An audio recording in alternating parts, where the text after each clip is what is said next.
Zumba ക്ലാസ്സുകളൊക്കെ കണ്ടു കഴിഞ്ഞപ്പോൾ ഞാനും സുംബ ക്ലാസ്സിൽ ജോയിൻ ചെയ്താലോ എന്ന് വിചാരിക്കുകയാണ്. ഞാൻ കവിത മാമിന്റെ ശിക്ഷയായിട്ട് ഇവിടെ തന്നെ ജോയിൻ ചെയ്യാൻ തീരുമാനിച്ചിരിക്കുകയാണ് കേട്ടോ.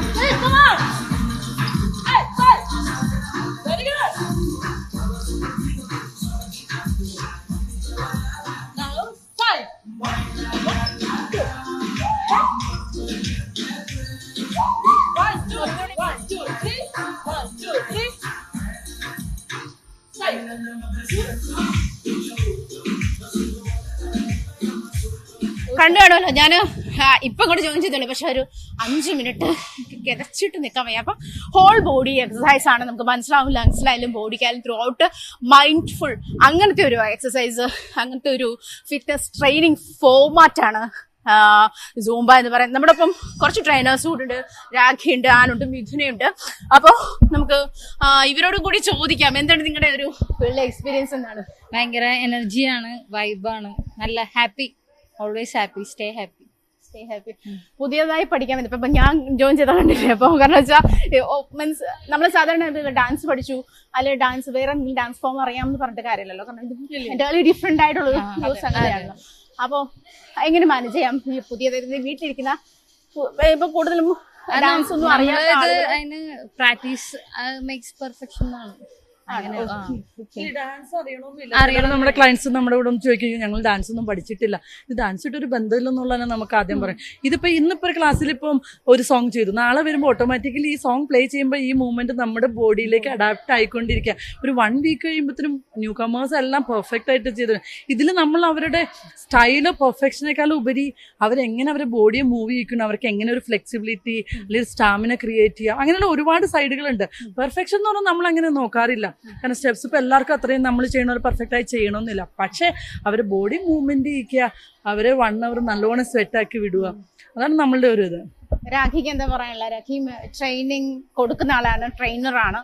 അപ്പോൾ ഈ പുതിയ ആളുകളെ എസ്പെഷ്യലി ഇപ്പൊ ഞാൻ ജോയിൻ ചെയ്ത പോലെയുള്ള എന്തായതൊന്ന് മനസ്സിലാവുന്ന ആളുകളൊക്കെ ഉണ്ടല്ലോ, അപ്പൊ സ്വാഭാവികമായിട്ടും എങ്ങനെ അവർ ഹാൻഡിൽ ചെയ്യാൻ പറ്റും എന്നുള്ളതാണ്. ഐ മീൻസ് മോട്ടിവേറ്റഡ് ആക്കാൻ പറ്റും. ഹാൻഡിൽ ചെയ്യുന്നുള്ളത് ഉപരി ഇങ്ങനെ ഒരു മോട്ടിവേറ്റഡ് ആക്കാം. മെയിനായിട്ട് പബ്ലിക്കിന് ഒരു തെറ്റിദ്ധാരണ ഉണ്ട്, സുംബ എന്നുള്ളത് ഡാൻസ് ഫോമാണ്. ആക്ച്വലി ഒരു ഡാൻസ് ഫോം അല്ല, ഞാൻ പറഞ്ഞ പോലെ അതൊരു ഫിറ്റ്നസ് പ്രോഗ്രാമാണ്. നമ്മൾ ജിമ്മിലൊക്കെ വർക്കൗട്ട് ചെയ്യുമ്പോൾ നമ്മൾ ഓരോ പാർട്സിന് വർക്കൗട്ട് ചെയ്യണ പോലെ അത് നമ്മളൊരു സെപ്പറേറ്റ് പാർട്സിന് വർക്കൗട്ട് ചെയ്യും. പക്ഷെ സുംബ ആകുമ്പോഴും നമ്മൾ അറിയാതെ ഹോൾ ബോഡി വർക്കൗട്ട് കിട്ടും. ഇപ്പൊ എല്ലാവരും ഇപ്പൊ ന്യൂ മീഡിയയിലാണെങ്കിലും എവിടെയാണെങ്കിലും എല്ലാവരും പറയുന്നത് സുംബ ഡാൻസ്.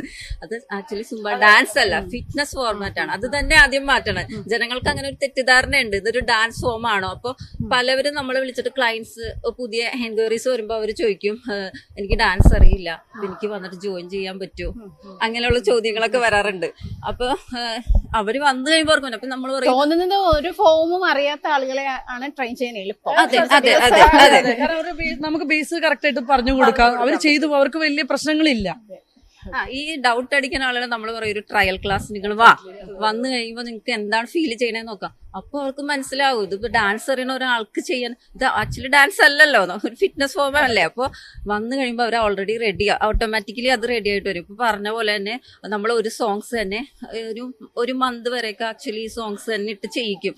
അതെന്ന് വെച്ചാൽ പെട്ടെന്ന് ഒരു സോങ് മാറ്റി കഴിയുമ്പോഴത്തേക്കും ക്ലയൻസ് കൺഫ്യൂഷൻ ആവും. ഇപ്പൊ ഇന്ന് ഒരു സോങ് ചെയ്തു, നെക്സ്റ്റ് ഡേ വേറെ സോങ് ചെയ്യുമ്പോഴത്തേക്കും അവർക്ക് ആ സ്റ്റെപ്സ് ക്യാച്ച് ചെയ്യാനുള്ളൊരു ഇതുണ്ടാവും. അപ്പോൾ ഈ ഓട്ടോമാറ്റിക്കലി ഒരു 1 month ഒക്കെ നമ്മൾ ഇത് ചെയ്ത് കഴിയുമ്പോഴത്തേക്കും ചിലപ്പോൾ നമ്മൾ മറന്നുപോയാലും ക്ലയൻസ് അത് ചെയ്യും. അപ്പോൾ ഇത് പുതിയതായിട്ട് വരുന്ന ആളുകളോട് എനിക്ക് പറയാനുള്ളത്, നിങ്ങൾ ആരും മടിച്ചു നിൽക്കരുത്. ഇതൊരു ഡാൻസ് ഫോം ആണെന്നും പറഞ്ഞിട്ട് ആരും മടിച്ചു നിൽക്കരുത്. നിങ്ങൾ ആദ്യം ഒന്ന് എക്സ്പീരിയൻസ് ചെയ്യുക, ഇത് എന്താന്നുള്ളത് എക്സ്പീരിയൻസ് ചെയ്യുക, എന്നിട്ട് പറയാം. ഇപ്പോൾ ഈ പബ്ലിക് മൊത്തം പറയുന്നുണ്ട്, പറയാലോ ന്യൂസ് ചാനൽ ഫുള്ള് സുംബ തന്നെയാണ്. അപ്പൊ ഈ പറയുന്ന ആളുകളൊന്ന് വന്ന് എക്സ്പീരിയൻസ് ചെയ്ത് നോക്കുക. കൂടുതൽ അവയർനെസ് എല്ലാവർക്കും കിട്ടി, കാരണം ഇപ്പൊ അറിയാതിരുന്ന ആൾക്കാർ പോലും സൂംബ അറിഞ്ഞിട്ടുണ്ട്. അല്ല, നമ്മള് ആ വിവാദങ്ങളൊന്നും ഞങ്ങളെ ബാധിക്കുന്ന പ്രശ്നങ്ങളേ ഇല്ല. നമ്മള് എപ്പോഴും ഒരു പോസിറ്റീവ് വൈബ്, സൂംബ ഇൻസ്ട്രക്ടേഴ്സ് ആണ് ഓൾവേസ് പോസിറ്റീവ് എന്നുള്ള ആ ഒരു വൈബ് എല്ലാവർക്കും കൊടുക്കുക, എല്ലാരെയും ഒരു ഫിറ്റ്നസ് അവയർനെസ് കൊടുക്കുക. എന്താ പറയുക, ഒരു ഹെൽത്തി ലൈഫ് സ്റ്റൈൽ ഫോളോ ചെയ്യുക എന്നുള്ളതാണ് ഞങ്ങളുടെ മെയിൻ മോട്ടീവ്. ഇപ്പൊ ഈ പറഞ്ഞതുപോലെ രാഖി പറഞ്ഞ പോലെ അവയർനെസ് കുറച്ചുകൂടി അതായത് ഈ വിവാദം വന്നത് കൊണ്ടാണ് കുറച്ചുകൂടി ആളുകൾ ഇത് എന്താണെന്നൊരു ഒരു ക്യൂരിയോസിറ്റി ഉണ്ടായിട്ടുള്ളത്. അതെ, ഈ വിവാദം ഉണ്ടാക്കിയവർ ഇത്ര പോലും ഇതിന് പോപ്പുലർ ആകുമെന്ന് വിചാരിച്ചില്ല. പക്ഷെ ഞങ്ങളെ സംബന്ധിച്ചിട്ട് ഇത് കൂടുതൽ പോപ്പുലർ ആയിക്കൊണ്ട് ഇപ്പൊ തന്നെ ഇപ്പം ഒരുവിധം ഇപ്പൊ ഒരുപാട് പുതിയ പുതിയ ക്ലാസ്സുകൾ നമുക്ക് ഇതെന്ന് വിളിക്കുന്നുണ്ട്, ഇതൊന്ന് എക്സ്പീരിയൻസ് ചെയ്യാൻ വേണ്ടി. ഇത്ര വിവാദമായ ഒരു സംഭവമാണല്ലോ, എന്നാൽ പിന്നെ അത് നോക്കാം. അതുകൊണ്ട് ഞങ്ങളെ സംബന്ധിച്ചിട്ട് ഇത് എപ്പോഴും പോസിറ്റീവായിട്ടാണ് നമ്മൾ ചെയ്യുന്നത്. അത് വരികയും ചെയ്യും, നമ്മളത് കണ്ടിന്യൂ ചെയ്യുകയും ചെയ്യും. ഇപ്പൊ സ്കൂളുകളിലാണെങ്കിലും നമ്മൾ കുട്ടികൾക്ക് എന്തുകൊണ്ട് ഇത് കൊടുക്കണം, നമ്മൾ അവർക്ക് കുട്ടിക്കാലം മുതലേ ഒരു അവരുടെ ലൈഫിന്റെ പാർട്ടാക്കണം ഫിറ്റ്നസ് എന്നുള്ളത്. അതാണ് നമ്മൾ ഉദ്ദേശിക്കുന്നത്. ഓക്കെ, ഇവിടെ മിഥുനയും ഈ പറഞ്ഞ പോലെ ട്രെയിനിങ് കൊടുക്കുന്ന ആളാണ്. എത്ര കാലമായി ഫീൽഡിലേക്ക് വന്നിട്ട്? ഞാനിപ്പോൾ ഫിറ്റ്നസ് സർട്ടിഫിക്കറ്റ് എടുത്തിട്ട് ന്യൂ ആണ്. അതിനു മുമ്പ് വരെ ഞാൻ രാഗിഡ സ്റ്റുഡന്റ് ആയിരുന്നു. അത് രാഗിഡ ക്ലാസ്സിൽ വന്ന് എനിക്ക് ഇഷ്ടപ്പെട്ടാണ് ഞാൻ സർട്ടിഫിക്കറ്റ് എടുക്കുന്നത്. ഓക്കെ, ഈ സ്റ്റുഡന്റ് ആയിരുന്ന സമയത്തും ട്രെയിനറായി മാറിയ സമയത്തും തമ്മിലുള്ള ഒരു വ്യത്യാസം എങ്ങനെ? അവിടെ സ്റ്റുഡന്റ് ആയിരിക്കുന്ന സമയത്ത് നമുക്ക് സോങ് ഒന്നും പഠിക്കണ്ട, ഞാൻ ജസ്റ്റ് പോയി വർക്കൗട്ട് ചെയ്യാന്നുള്ള രീതിയില്ല. പക്ഷെ ഇപ്പോഴാണ് കുറച്ചുകൂടി അതിനെക്കുറിച്ച് ഉത്തരവാദിത്വം വന്നു തുടങ്ങിയത്. ഞാൻ ജോയിൻ ചെയ്തത് തന്നെ എനിക്ക് ഓവർ വെയിറ്റ് ആയിട്ടാണ് ഞാൻ ജോയിൻ ചെയ്യുന്നത്. എനിക്ക് 60 above വെയിറ്റ് ഉണ്ടായിരുന്നു. പിന്നെ ഒരുപാട് ഹെൽത്ത് ഇഷ്യൂസ് ഒക്കെ ഉണ്ടായിരുന്നു. അതൊക്കെ മാറിയത് ഈ സുംബ ഫീൽഡിലേക്ക് വന്നതിന് ശേഷമാണ്. അപ്പൊ അതുകൊണ്ട് എനിക്ക് മറ്റുള്ളവരിലേക്കും അത് എത്തിക്കണം എന്ന് തോന്നിയോണ്ടാണ് ഞാൻ ഇതിന്റെ സർട്ടിഫിക്കറ്റ് എടുത്തത്. ഈ comparatively how do you feel before and after this 60 kg above and below? എനിക്ക് വെയിറ്റ് കൂടുതലുള്ള സമയത്ത് ഒരുപാട് നടക്കാനായിട്ടൊക്കെ ബുദ്ധിമുട്ട്, ശ്വാസം മുട്ട്, അങ്ങനെയുള്ള ഒരുപാട് ബുദ്ധിമുട്ടുണ്ടായിരുന്നു. ഇപ്പൊ ഞാൻ ഇത്രയും നന്നായിട്ട് ചെയ്യുന്നത് തന്നെ സുംബ കാരണമാണ്. ഇനി വേറൊരു കാര്യം, ഇത് ക്രഷ് ആയിട്ട് വെയിറ്റ് ലോസ് എന്നുള്ള ഒരു ഇതിലേക്ക് അല്ലല്ലോ നിങ്ങൾ, അതല്ലല്ലോ. അല്ല, വേറെ ഒറ്റ ദിവസം അല്ലെങ്കിൽ ഒരു മാസം നമ്മൾ ആരോടും പറയുന്നില്ല ഒരു മാസത്തിനുള്ളിൽ കുറയ്ക്കാമെന്നോ ഒന്നും പറയുന്നില്ല. ഇത് ഞാൻ ഇതൊരു ലൈഫ് സ്റ്റൈലിന്റെ ഭാഗമായി നമ്മൾ രാവിലെ എഴുന്നേറ്റ് നമ്മൾ ബ്രഷ് ചെയ്യുന്ന പോലെയും കുളിക്കുന്ന പോലെയൊക്കെ ഇതിനെ ഒരു ലൈഫ് സ്റ്റൈലിന്റെ പാർട്ടായിട്ട് നമ്മൾ കൊണ്ടുപോകണം. ഗ്രാജുവലി ആണ് എന്തിന്റെ റിസൾട്ട് നമ്മൾ വരത്തുള്ളൂ. ഒരു ലൈഫ് സ്റ്റൈൽ ഇതിനൊപ്പം തന്നെ നമ്മുടെ ഫുഡും ഒരു സൈഡിൽ കൂടെ ഒന്ന് പ്രോപ്പറായിട്ട്, അത് ഓവർ ജങ്ക് ഫുഡ് കഴിച്ചിട്ട് സുംബ ചെയ്ത് വണ്ണം കുറയുന്നില്ല എന്ന് പറയുന്നതിൽ അർത്ഥമില്ല. ഒരു മോഡറേറ്റ് ഡയറ്റ് ചാർട്ട് നമ്മൾ ക്ലയൻസിന് കൊടുക്കാറുണ്ട്. ഡയറ്റ് ചാർട്ട് ഫോളോ ചെയ്യാൻ നമ്മൾ ലൈഫ് സ്റ്റൈൽ തന്നെ ടോട്ടലി ഒരു ചേഞ്ച് വരുത്തണം. നമ്മൾ ചെയ്യുമ്പോൾ സൂംബ ചെയ്യുമ്പോൾ അതിന്റെ എല്ലാം കൂടി ഒരു നമ്മൾ പേഴ്സൺ ടു പേഴ്സൺ ആണ്. പക്ഷെ ഞങ്ങളൊരു ന്യൂട്രീഷനുമായിട്ട് കൺസൾട്ട് ചെയ്യണം. നമ്മൾക്ക് അതിനുള്ള അതോറിറ്റി ഇല്ല, കാരണം നമ്മൾ ന്യൂട്രീഷൻ കോഴ്സ് കഴിയാത്തതുകൊണ്ട്. പക്ഷെ നമ്മളെപ്പോഴും ഒരു ഡോക്ടറുമായിട്ട് കൺസൾട്ട് ചെയ്തിട്ട് ആളുടെ ബ്ലഡ് ടെസ്റ്റും കാര്യങ്ങളൊക്കെ എടുത്തിട്ട് തന്നെയാണ് നമ്മൾ ഡയറ്റ് ചാർട്ട് പ്രോപ്പറായിട്ട് കൊടുക്കുക. എന്തെങ്കിലും ഹെൽത്ത് ഹിസ്റ്ററി ഉണ്ടോ, മെഡിസിൻ, ചില ഫുഡ് ചിലർക്ക് അലർജി ആയിരിക്കും, നമുക്ക് കൊടുക്കാൻ പറ്റില്ല. അതൊക്കെ നോക്കിയിട്ട് തന്നെ നമ്മൾ കൊടുക്കാറുള്ളൂ. അങ്ങനെ പ്രോപ്പർ വേയിലൂടെ തന്നെയാണ് നമ്മൾ എപ്പോഴും ഇത് മാനേജ് ചെയ്യേണ്ടത്. പക്ഷെ അത് പുറത്തുള്ളവർക്ക് അത് മനസ്സിലാവില്ല. കാരണം ഞാൻ ആദ്യം പറഞ്ഞു, ഇതൊരു സ്ട്രക്ചേർഡ് ഫോർമാറ്റാണ്.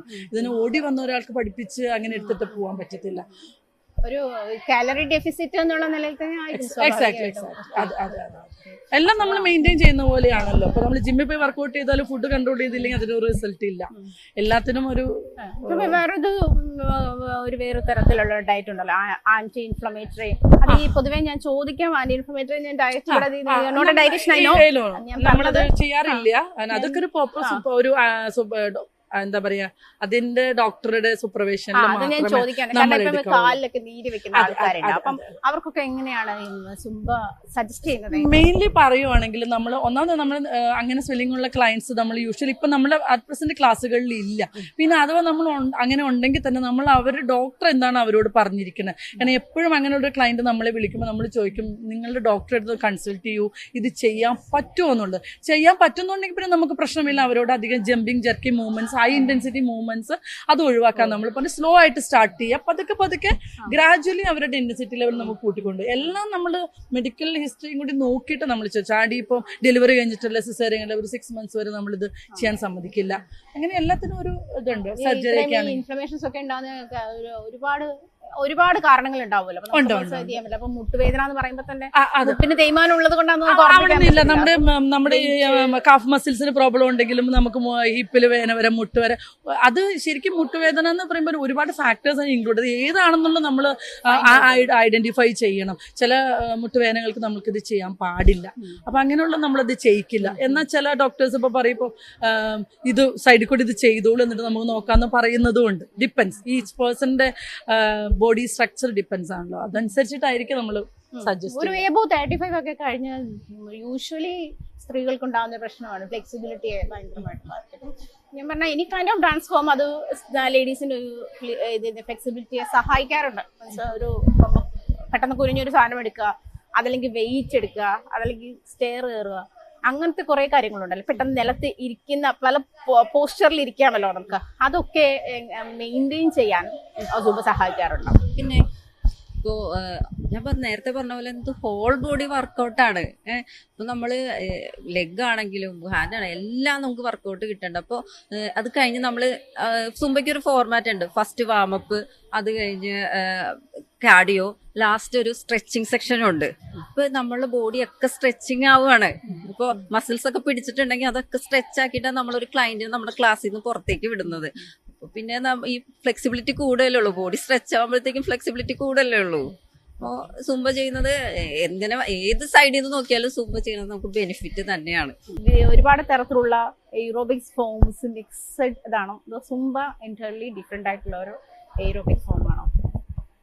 എയ്റോബിക് വർക്കൗട്ട് തന്നെയാണ്, പക്ഷെ നമുക്ക് സൂംബയ്ക്ക് റിതംസ് ഉണ്ട്. നമുക്ക് സൂംബയ്ക്ക് ബേസിക് റിതംസ് ഉണ്ട്. ഇപ്പോൾ അതിൻ്റെ ഒരു 4 ബേസിക് റിതം എന്ന് പറഞ്ഞാൽ സൽസ, കൂമ്പിയ, റെഗത്തോൺ, മെറിംഗെ, ഈ ബേസിക് റിതംസ്. ഇപ്പോൾ നമ്മളൊരു ഒരു ക്ലാസിക്കൽ ഡാൻസ് പഠിക്കുകയാണെങ്കിൽ അതിൽ ഓരോ ചുവടുകളിൽ എന്ന് പറഞ്ഞാൽ നമുക്കിതിലൊരു ബേസിക് റിതംസ് ഉണ്ട്. ഇത് കൂടാണ്ടുമുള്ള വേറെ റിതംസ് ഉണ്ട്, ലൈക്ക് ബ്രസീലിയൻ ഫങ്ക് ഉണ്ട്, ഫ്ലെമിംഗോ ഉണ്ട്, അങ്ങനെ. പക്ഷെ മെയിൻ ആയിട്ടുള്ള റിതംസ് ഇതാ. ഇതിൽ നമുക്ക് ഹൈ, ലോ, മീഡിയം, ഇൻറ്റൻസിറ്റി ലെവലിലുള്ള രീതിയിലാണ് അതിൻ്റെ ഫോംസും കൊറിയോഗ്രാഫിയും ചെയ്തിരിക്കുന്നത്. അപ്പോൾ നമുക്ക് അതാ ഞാൻ പറയാം, ഇത് ഒരു ക്ലയൻറ്റിന് ഇപ്പോൾ ഹൈ ഇൻറ്റൻസിറ്റി, ഒരു group of people high intensity വേണ്ടെന്ന് പറയുകയാണെങ്കിൽ നമുക്ക് അതിനനുസരിച്ചിട്ടുള്ള സോങ്സ് ചൂസ് ചെയ്തിട്ട് അവർക്കൊരു സെറ്റ് ഓഫ് മ്യൂസിക് നമുക്ക് ചെയ്ത് അവരെ ചെയ്യിപ്പിക്കാൻ പറ്റും. ഈ ഭാംഗഡ ടൈപ്പ് ഒക്കെ ഭാംഗഡ അത് അത് ഈ ഭാംഗഡ നമുക്ക് ശരിക്കും ബോളിവുഡ് നമ്മുടെ സുംബയിൽ അലൗഡ് അല്ല. അത് പലർക്കും തെറ്റിദ്ധാരണകളുണ്ട്. കാരണം ലീഗൽ അല്ലാത്ത ഇൻസ്ട്രക്ടേഴ്സ് യൂട്യൂബിൽ നിന്ന് എടുത്ത് പഠിപ്പിച്ചു. അപ്പം ഞങ്ങൾ ഓതറൈസിലുള്ള ആൾക്കാർ ചെല്ലുമ്പോൾ ഞങ്ങൾ ഡെമോ കൊടുക്കുമ്പോൾ അവർ ചോദിക്കാറുണ്ട് ഇതാണോ സൂംബ, അപ്പം അതെന്താ, അപ്പം ഇതാണ് ആക്ച്വൽ സൂംബ. കാരണം അവർ വർഷങ്ങളായിട്ട് ഫോളോ ചെയ്തിരിക്കണം അതാണ്. അപ്പം നമുക്ക് ഇന്ത്യൻ റിതം എന്ന് പറഞ്ഞിട്ട് അവർ തരുന്നത് ഭാംഗഡയാണ്. ആ ഭാംഗഡയാണ് നമുക്ക് പ്ലേ ചെയ്യാൻ പറ്റത്തുള്ളൂ. അല്ലാണ്ട് നമ്മളിപ്പോൾ ഒരു പബ്ലിക് ഇവന്റിനാണെങ്കിലും കോർപ്പറേറ്റ്സിനാണെങ്കിലും ഒന്നും നമ്മൾ വേറെ ഒരു സോങ് നമ്മൾ ചെയ്യണം. ഇവർ തന്നിട്ടുള്ള കോപ്പി റൈറ്റ്സ് ഉള്ള സോങ്ങാണ് നമുക്ക് പ്ലേ ചെയ്യാൻ പറ്റുള്ളൂ.